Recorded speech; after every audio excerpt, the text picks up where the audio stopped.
William Morrow and HarperAudio present The Excitements, a novel by C.J. Wray, performed by Karen Cass. Chapter 1. London, Spring, 2022. John Betjeman was right. Nothing bad could ever happen at Peter Jones. Thus thought Archie Williamson as he sipped his cappuccino and looked out over London's rooftops from the Sloane Square department store's 6th-floor cafe.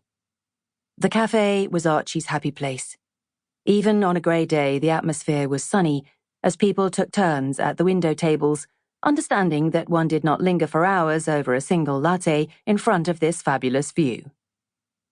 Archie nodded with satisfaction as a young woman with a laptop ceded her place to a frazzled mother with 2 small children, saving him from having to do the same.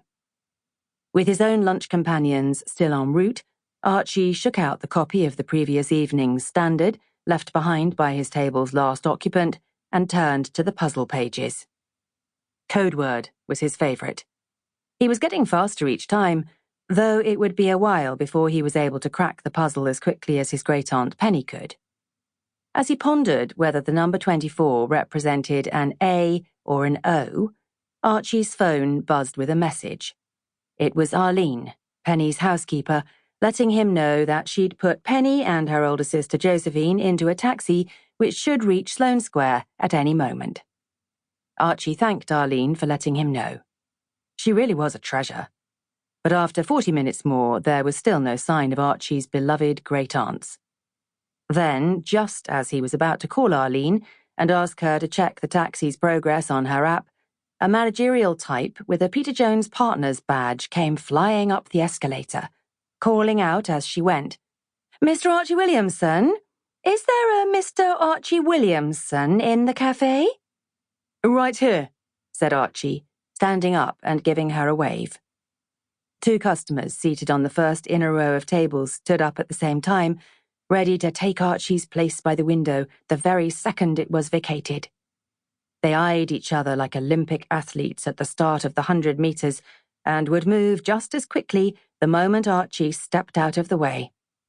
"Thank goodness," said the woman, whose name, according to her badge, was Erica. "It's your great-aunts, the Mrs. Williamson. I need you to come with me." Archie was immediately worried. "Are they okay? Are they hurt?" There had been an incident the previous month when Josephine slipped on a discarded burger outside McDonald's on the King's Road and took Penny down with her as she fell. They'd both had to spend the night in the Chelsea and Westminster Hospital with suspected concussion. No, said Erica. "They're both fine.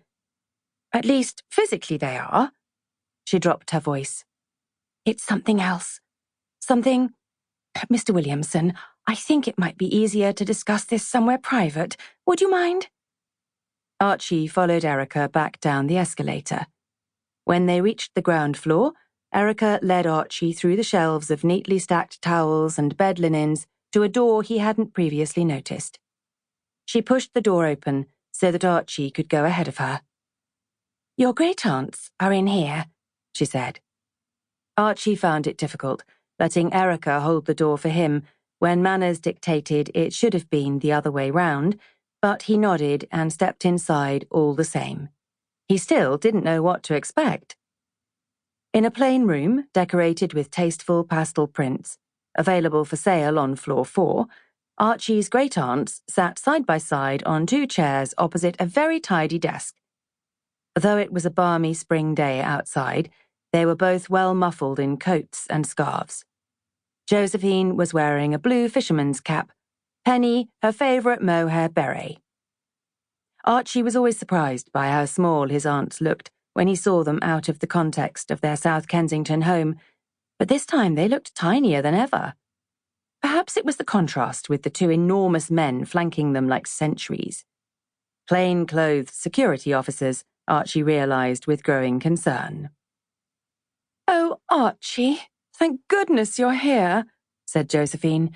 "There's been a terrible misunderstanding." "What's going on?" he asked. Auntie Penny looked down at her size 3.5 feet Sample complete. Ready to continue?